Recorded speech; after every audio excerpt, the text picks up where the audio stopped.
North is bleeding. Group calls on Southerners to join campaign and protest against banditry and terrorism. Welcome to the news. And thank you for tuning in to listen. Oh my God, this is not funny, sincerely. But I don't know why it is kind of tickling me. Because, look, the Southerners are known for calling out the government. In fact, we don't tolerate bad governance. We don't care where you are from. We do not care where you're from. If you like, come from the south. If you like, come from the west. If you like, come from the east. If you like, come from the north. So far, you're not giving good governance.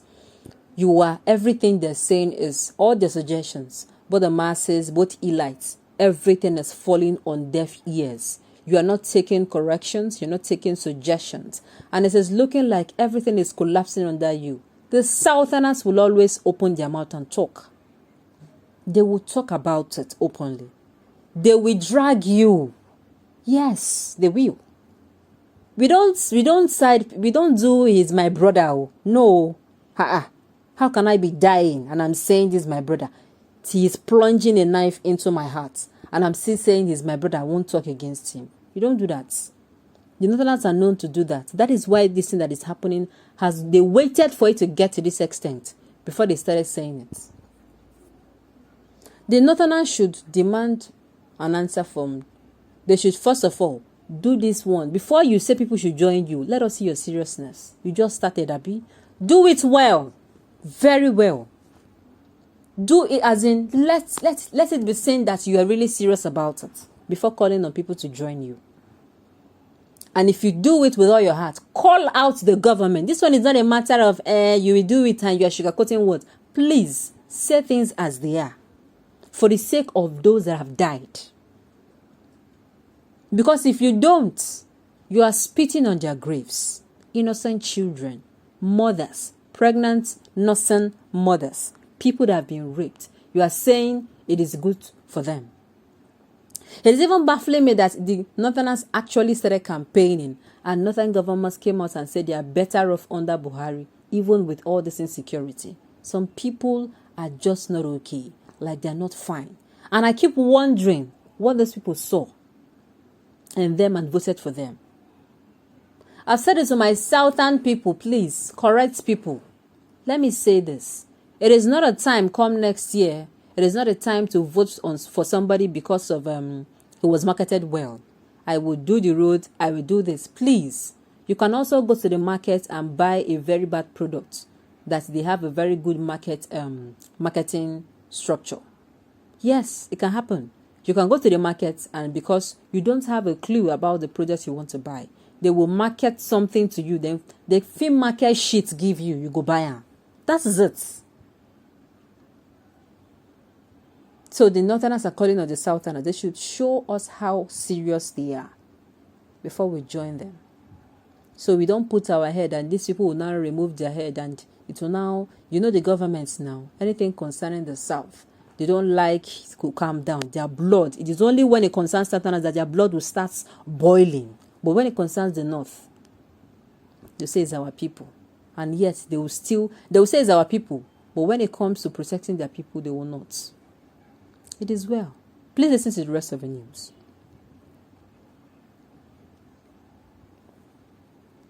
It has a civil rights group, Take It Back movement, has called on Nigerians in the South to join Northerners in their campaign against killings in the region. The group said that there are Igbos and Yorubas living in the North, and such activists in the South should join the North is Bleeding protest.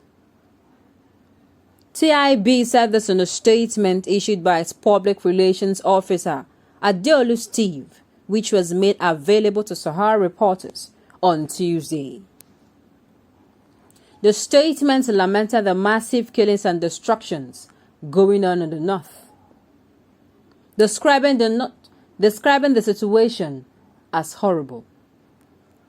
It read in part, "The agenda is to destroy the North and then take over the country. They will impose all sort of violence on the people through fake religious beliefs.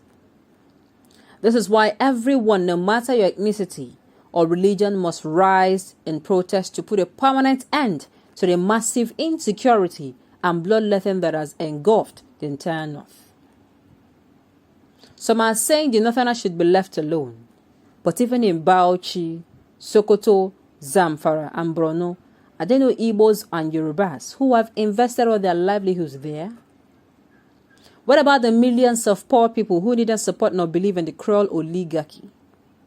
What about the millions that are being displaced hourly by Boko Haram, ISWAP, and bandits?